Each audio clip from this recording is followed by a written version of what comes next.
On arrive à la dernière étape de cette série de vidéos sur KiCad en moins de 60 minutes.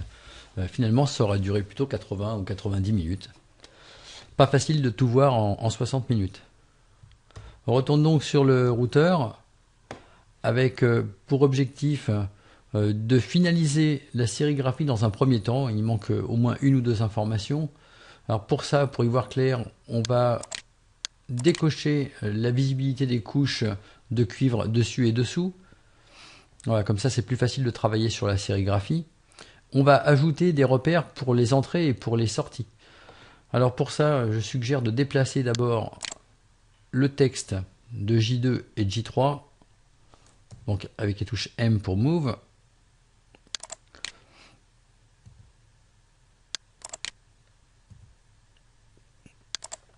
Ensuite, on va placer un nouveau texte, donc pour repérer les entrées.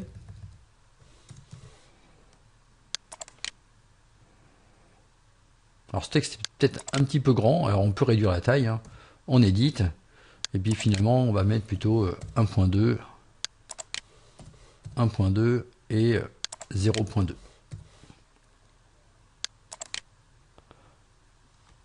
Pour réactualiser l'écran, on peut appuyer sur F3. J'en fais une copie de ce texte, je l'emmène ici, et donc ici on va trouver ce qui correspond aux sorties, donc une édition, les sorties, et puis on va maintenant placer un texte avec les mêmes caractéristiques. Donc pour ce qui correspond au canal gauche, je vais donc repérer ça par G.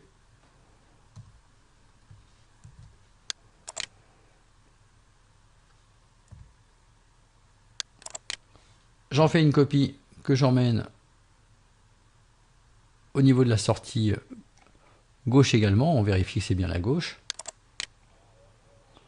Et puis de la même façon, on en fait une copie et on crée comme ça ce qui correspond à la droite.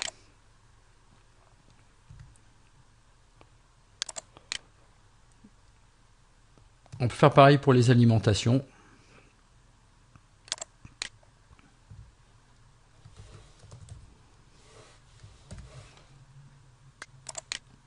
Et pour les alimentations, eh bien, je recommande de marquer les niveaux de tension souhaités sur les différents points. Alors pour ça, on va mettre un texte,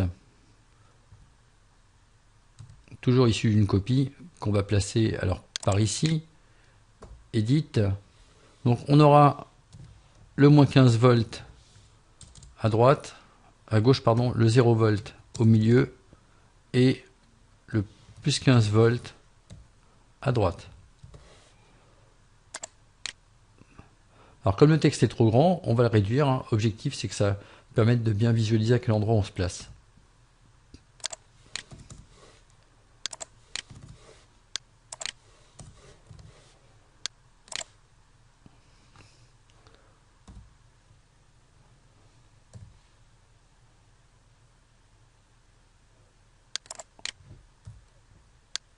Voilà, suppression d'un espace. Là, on obtient quelque chose de propre. Bien, alors pour finir, on peut ajouter un logo par exemple.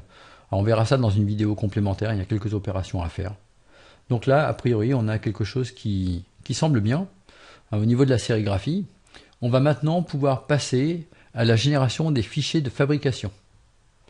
Alors, pour générer les fichiers de fabrication, on passe ici sur Fichier, Tracer. Et ici, on va choisir les différentes couches qui vont être nécessaires à la fabrication du circuit imprimé par un professionnel du circuit imprimé. Alors, en général, on a besoin des couches de cuivre, bien sûr. Donc, F.cu, B.cu, les couches de cuivre dessus, dessous. On n'a pas besoin des couches adhésives. Alors, les couches adhésives dessus et dessous, ce sont des couches qui permettent de spécifier les endroits où on met des points de colle pour les composants montés en surface. Les couches B.past, F.past sont des couches qui permettent de préciser à quels endroits on va devoir placer de la brasure pour les composants montés en surface. Donc cette couche, elle permet la fabrication d'un d'un stencil. C'est une feuille métallique d'une épaisseur de 0,15 mm à peu près. Et cette feuille métallique, elle est usinée à chaque endroit où on trouve une pastille de CMS. On la place sur le circuit imprimé. On vient étaler de la pâte à braser sur le stencil. La pâte à braser s'insère dans tous les trous qui ont été usinés dans le stencil, donc sur les pastilles des CMS. On retire le stencil et on peut ensuite déposer les CMS. CMS qui vont donc être collés grâce aux points de colle qui ont été posés par la couche ici adhésive. Il suffit ensuite de terminer l'opération en passant le circuit imprimé dans un four pour provoquer la refusion de la brasure qui se trouve sur les différentes pastilles des CMS et ainsi souder les CMS. On a ensuite deux couches de sérigraphie qu'on a déjà pu voir. Donc on les sélectionne bien sûr, ces couches de sérigraphie. Et puis deux autres couches à sélectionner qui concernent le masque de vernis épargne. On va déposer du vernis sur l'ensemble du circuit imprimé, à l'exception des pastilles qui seront métallisées et sur lesquelles on pourra effectuer une soudure. Donc bien sûr, pas de vernis à l'endroit où on soude, puisque le vernis c'est un isolant électrique et ça permet de protéger le cuivre du circuit imprimé contre l'oxydation. Je sélectionne également le contour de piste. Le fabricant a besoin de connaître les dimensions de la carte. Alors on peut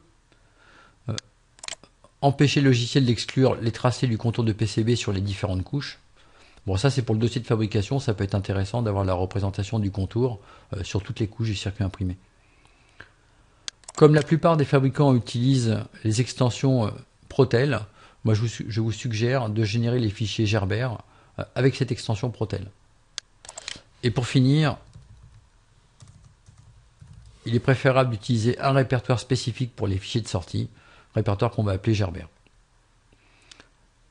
On trace, et là maintenant on a donc tous les fichiers permettant de fabriquer le circuit imprimé, à l'exception des trous de perçage, que l'on va créer ici avec le bouton Créer fichier de perçage. Donc ce fichier de perçage, bien, on le crée au format Gerber, par un clic ici sur Fichier de perçage.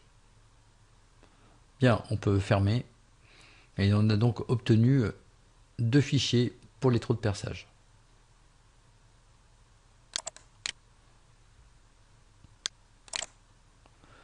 Bien, à partir de là, eh bien, on a accès à différents fichiers ici, donc de type Gerber ou Excellen pour les trous de perçage, pour pouvoir faire fabriquer la carte. Alors ces fichiers, on peut les observer dans un outil KiCad qui s'appelle GerbView ici. On ouvre l'ensemble des fichiers. Alors vous voyez, ce sont uniquement les fichiers Gerber qui sont proposés. Les fichiers Excellen pour les trous sont séparés. Alors voilà ce qu'on obtient. Ça permet de voir de façon précise le travail qui a été effectué sur les différentes couches. En particulier, quelquefois, ça permet de corriger des erreurs qu'on n'a pas pu voir directement sur le circuit imprimé. Donc là, je visualise par exemple uniquement ce qui correspond à la couche du dessus, à la couche de cuivre dessus.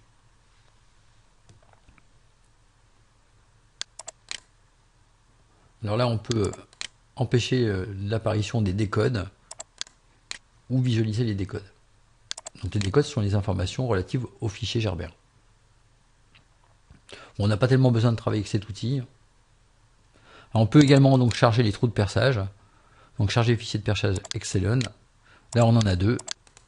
Alors deux pourquoi? Parce qu'il y a des trous qui sont métallisés. Et ici il y a des trous qui ne sont pas métallisés.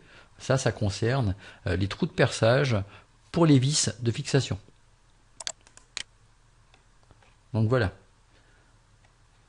Et si je sélectionne donc l'une ou l'autre, je vois effectivement la nuance. Ici, c'est la couche qui correspond aux trous de perçage pour les trous de fixation. Donc trous qui ne sont pas métallisés.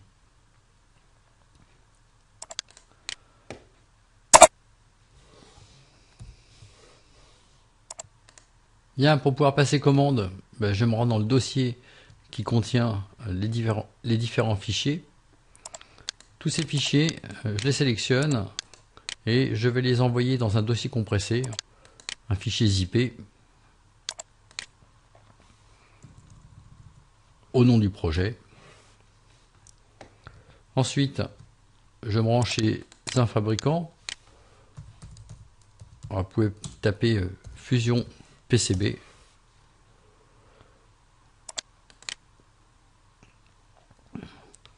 Donc voilà, chez Seeed Studio, on peut faire fabriquer des PCB pour un prix dérisoire, hein, puisqu'on est à 4,14 € pour 10 PCB de 10 par 10, hein, 10 cm par 10 cm. Donc ici, on ajoute le fichier contenant les fichiers Gerber. On peut contrôler avec la visionneuse Gerber.